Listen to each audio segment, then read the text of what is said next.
நன்றி. இவர் சொல்கிற மாதிரியே நானும் ஆரம்பிக்கிறேன். எனக்கு பேசி பழக்கம்ல. அனைவருக்கும் வணக்கம். சரியா?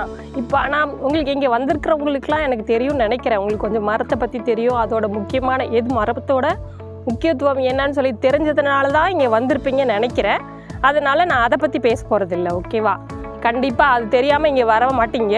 அதனால் நான் அதை பற்றி பேசாமல் எனக்கு ஒரே ஒரு விஷயம் ரொம்ப ஆச்சரியமாக இருக்குது. இவரை பார்த்ததில்ல, நான் இது வரைக்கும் இவர்கிட்டயே சொன்னதில்லை, யார்கிட்டையுமே இங்கே சொன்னதில்லை. அதனால நான் அது மட்டும் சொல்கிறேன். என்ன அப்படின்னா, இப்போது நானுமே காலேஜ் படிக்கும்போது அந்த மாதிரி இருக்கிறதுல மரம் அப்படின்னா ரொம்ப பிடிக்கும். மரம், செடி, கொடி அந்த மாதிரின்னா நம்மளுக்கு ரொம்ப பிடிக்கும் ஒரு ஸ்டேஜில். அப்புறம் அதுக்கு அடுத்த ஸ்டேஜ் போனோன்னா நம்மளோட பார்வைகள்லாம் மாறிடும். நம்மளுக்கு நிறைய கமிட்மெண்ட்ஸ் வந்துடும். அப்புறம் நிறைய கல்யாணம் ஆனவுடனே அதோட கமிட்மெண்ட்ஸ் வந்துடும். குழந்தைங்க வந்து அந்த கமிட்மெண்ட்ஸ் வந்துடும். ஸோ ஒவ்வொரு ஸ்டேஜ் பை ஸ்கூலில் இருக்கும்போது நம்மளோட எய்ம் ஒரு மாதிரி இருக்கும். காலேஜ் போயிட்டு அந்த எய்ம் வேறு மாதிரி மாறிடும். நார்மலாகவே அது எல்லாருக்கும் அமைகிறது தான். அப்படியே கொஞ்சம் கொஞ்சமாக மாறிடும். சிலதை மட்டும் நம்ம தொடர்ந்து பிடிச்சிட்டே வருவோம்.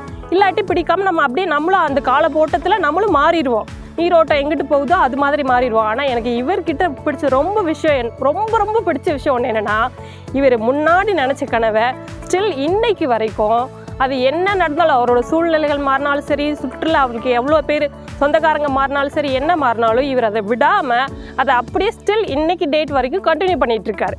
அது ஒன்று மட்டும்தான் எனக்கு ரொம்ப பிடிச்ச விஷயம் இவர்கிட்டக்க. ஏன்னா அது எல்லாராலையும் பண்ண முடியாது கண்டிப்பாக. ஏன்னா நம்மளுக்கு நிறைய நெருக்கடி வரும், பண கஷ்டம் வரலாம், வேறு குடும்பத்துலேருந்து நிறைய நெருக்கடி வரலாம். அப்போனா சில பேர் மாறிடுவாங்க. அப்புறமேட்டு குழந்தைங்க வந்துச்சுன்னா சரியா நம்ம ஊரே இப்படி இருக்குது, நம்ம மட்டும் ஏன் இப்படி இருக்கணும்? ஏன்னா நான் அப்படி மாறினவ தான். ஊரே ஒரு ஸ்டேஜில் இப்படி தான் இருக்குன்னு நினச்சிட்டு இருந்தப்போ ஊரே மாறிடுச்சு. சரி, நம்மளுக்கு ஏது மட்டும் நம்ம மாற்றிப்போம், அடுத்தவங்கள மாற்றணும் நம்மளுக்கு தேவையில்லை, அப்போ நம்ம 10ல் 11 இருந்துட்டு போயிடலாம் அப்படிங்கிற மாதிரி நினச்சவங்க. ஆனால் இவர் அந்த மாதிரி இல்லாமல், இந்த படத்தில் டைலாக் சொல்லுவாங்களே, ஒருத்தவங்களோட நாடி நரம்பு ரத்தத்துலலாம் ஒரு வெறி ஊறி இருந்தால் தான் அவங்களால எப்போவுமே சேஞ்சே பண்ண முடியாமல் அந்த விஷயத்தை வந்து நைட்டு பகலாக தூங்கத்துலலாம் நம்மளுக்கு ஒரு கனவு இருக்குது. இப்போ நம்ம ஒரு வீடு கட்டணும் அப்படின்னு நினச்சா நைட்டு பகலாக என்ன நினைப்போம், வீடு கட்டணும், அதுக்கு என்ன செய்யணும்? அப்போ அப்படி தான் நம்ம யோசிப்போம். இப்போ இங்கே இருக்கிற எல்லோரும் வாழ்கிற தனி மனுஷங்க எல்லாருமே அப்படி தானே இருக்காங்க.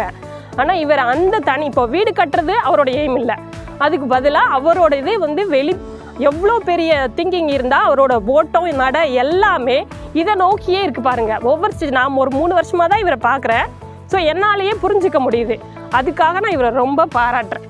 அந்த ஒரு விஷயத்துக்காக ரொம்ப பாராட்டுறேன் உங்களோட சார்பாக. ஓகேவா? எங்களால் எந்த அளவுக்கு உங்களுக்கு ஹெல்ப் பண்ண முடியும்னு தெரியல. ஆனால் எவ்வளோ மேக்ஸிமம் முடியுமோ கண்டிப்பாக ஹெல்ப் பண்ணுவோம். நான் என் சைடுலேருந்து ஒன்று சொல்கிறது என்ன அப்படின்னா, இந்த தலைமுறையை விட்டுட்டு இப்போ அடுத்து வரப்போகிற தலைமுறைகள் இங்கே இருக்காங்க இல்லையா, இவங்களை நீங்கள் ஆலமரமாக இருந்து அவங்கள எல்லாத்தையும் விழுதாக யூஸ் பண்ணி நீங்கள் கொண்டு வந்தீங்க அப்படின்னா உங்களுக்கு அப்புறம் காலகாலமாக இது அப்படியே தொடரும். ஒரு ஆலமர விழுது அமைப்பு மாதிரி. அது என்னோட ஒரு வேண்டுகோள். அவ்வளோதான். நன்றி.